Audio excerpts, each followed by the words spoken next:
All right. Good morning, ladies and gentlemen. How's everyone doing today? Another day. It is now Wednesday. Actually, literally, it is now. It is 12:10 right now, and I'm just getting around to recording this now. But I wanted to go ahead and get you guys started. Now, we are working on 823. We're getting close to the end of this chapter. Um, this is the third day of exponents, and exponents is a really critical thing, again, that we're going to focus on. So I need you to pay attention closely. Now, the homework is 888, 93, and 94, or you can do the worksheet that's included in this document here. So you can decide how you want to do it. I'll be checking that.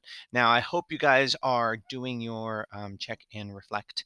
It is the way that I am keeping track of how you're doing on your homework. It is good to see some of you have done really, really well on this. If you notice on your homework, I'm starting to put the number at the top that it's out of and then circling that. So I have a line and a number underneath and then circled. That kind of gives you a clue as to how many problems are in the homework that you did. Okay, so please make sure you check that, do the fraction, write down the information, and then share. Hey, thank you for sharing the information you guys have shared.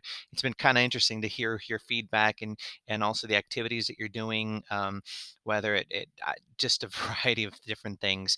So it's really interesting to hear from you. So thank you for that. You'll keep on seeing a lot of interesting, just kind of questions or feedback or pictures of weird things I'm doing or whatever. Okay. All right. We're going to get started here. So you should hopefully have a paper and a pencil so you can practice these out. Okay. All right. Here we go. Salvador's, this is problem 879. You can follow along in your book if you want to as well. But here we go. Salvador's first questions about negative exponents came from science class, where he had learned that euglenias measured 8.0 times 10 to the negative second millimeters. Use your understanding of negative exponents to rewrite 8.0 times 10 to the negative second in standard form. Now, guys, here's the thing. Well, I need to be able to write here, so let me get my pen here, and hopefully I can write. Sometimes it takes it a minute to allow me to actually write here. Come on, you can do it. There we go. Okay, cool. Um, so 10 to the negative second. Now we're just going to pull that aside for a second. Now we've talked about negative exponents and the fact we don't like negative exponents. So to get rid of a negative exponent, do you remember what you need to do? How do we get rid of negative exponents? We move them to the denominator. Okay, so that's what you should have done here. So we are going to move that and put 8.0 times 1 over 10 squared. That gets rid of my negative denominator. Now, if I'm multiplying, remember how to multiply fractions. We've done this a lot. You just multiply straight across, and you end up with 8 divided by 10 to the second power. But 8 divided by 10 to the second power is the same as 8 over 100, or 8 hundredths, like that.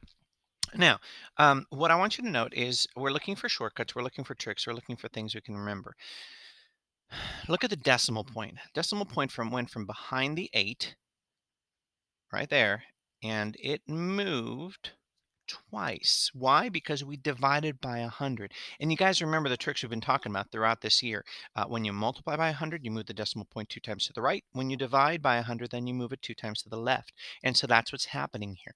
Well, that means scientific notation. Whenever you have a negative exponent, what you're going to do is move it that many times, move the decimal point that many times to the left, because we're making the number smaller now and not making it bigger. Okay. Good. Hopefully that made sense. All right, let's try out the next problem. Problem 880. The probability of being struck by lightning in the United States is tens, hundreds, thousands, 10,000s, 100,000, millions. 32 millionths percent, while the probability of winning the grand prize of a certain lottery is 6.278, or 6 and 278 thousandths times 10 to the negative 7%. Which event is more likely to happen? Explain your reasoning, including how you rewrote the numbers to compare them. Let's rewrite this number in scientific notation. Okay, so if we were going to write that number in scientific notation, again, we want to make sure the decimal point is after the first number, but we got four zeros: 1, 2, 3, 4, 3, 2. So to make that happen, we move the decimal point 1, 2, 3, 4, 5 times to the right. Now, if we had to move it 5 times to the right to get it to this point, that means the equivalent value is what would make it go 5 times to the left. which would be 10 to the negative fifth. So that the probability struck by lightning is 3.2 times 10 to the negative seventh. The probability of winning a certain lottery prize is 6.278 times 10 to the negative seventh. Now, which one of those is a greater probability? Well, we're looking for the bigger number when you look at these two numbers. Now, you might say, hey, 6 is bigger than 3, so therefore this one's bigger. But this one has a negative 7, where this one has a negative 5. That means whenever I change them, I'm going to move it this one 5 times left, this one 7 times left. In fact, let's go ahead and do that. So 3.2, move the decimal 5 times to the left. 1, 2, 3, 4, 5. Fill it with zeros, 0.000032. I get that. The other one, 6.7278, and I'm moving it over 7 times. 1, 2, 3, 4, 5, 6, 7. Fill in the blanks, and I get that. Which one is bigger?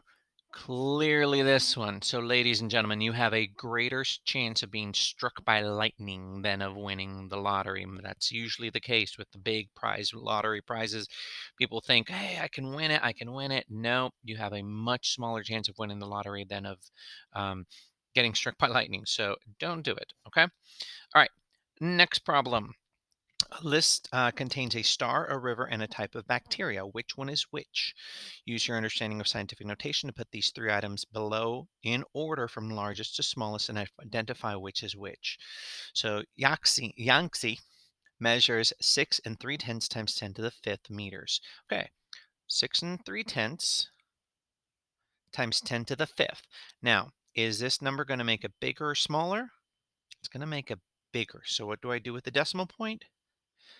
Move it 5 times to the right because I need to make it bigger. 1, 2, 3, 4, 5. And I get this number. Start from the end, put a comma, 630,000 meters. Ooh, that probably is giving you some idea as to which is bigger now. Okay.